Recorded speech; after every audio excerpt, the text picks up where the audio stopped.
प्रत्येक वर्ष 4 देखि 5 लाख 5 लाख हामी मधेस प्रदेशमा ल्याउँछौँ। कुन देशबाट ल्याउनुहुन्छ? भारतबाट ल्याउँछौँ, नेपालबाट ल्याउँछौँ, बाहिरबाट पनि ल्याउँछौँ।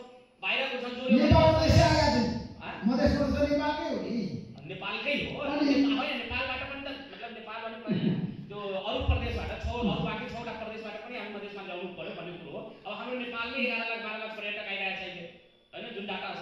त हाम्रो मधेस प्रदेशमा त एकदम कम छ।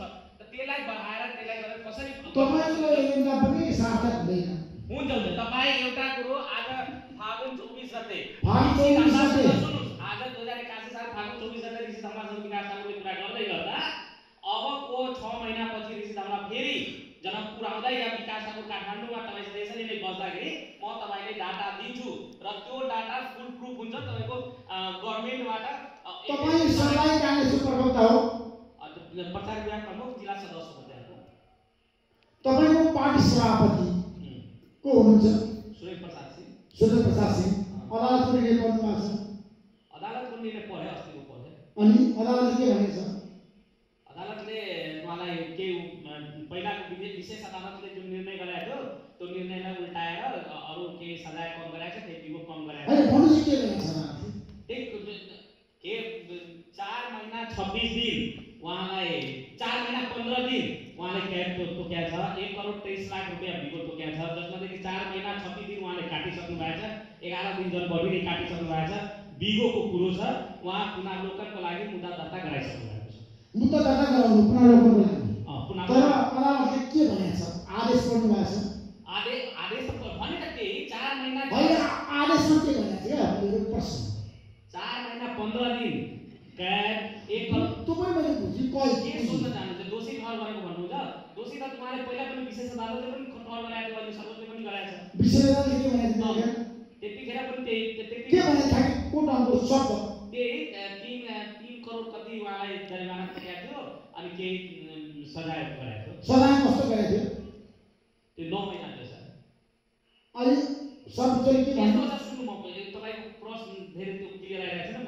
मैले क्लियर गर्छु अनि राम्ररी दिदिन्छु। होइन सुन्नु, उहाँलाई कांग्रेसको अदालतले प्रश्नमा भनेको छ कि भ्रष्टाचार के अदालतको आदेश गर्नु पुरै पढाएको दोषी ठहर गरेको त्यही त भनेको। सर्वोच्चले दोषी ठहर गरेको अनि के भन्न सक्नुहुन्छ? त्यही त भन्दैछु, म त भनिरहेको छु, म भन्दैछु। सुन्नु न, अदालतले दोषी ठहर गर्यो। 4 महिना 15 दिन त्यो गर्यो, के भन्छ कैद गर्यो। 1 करोड 23 लाख रुपैयाँ विगत गर्यो।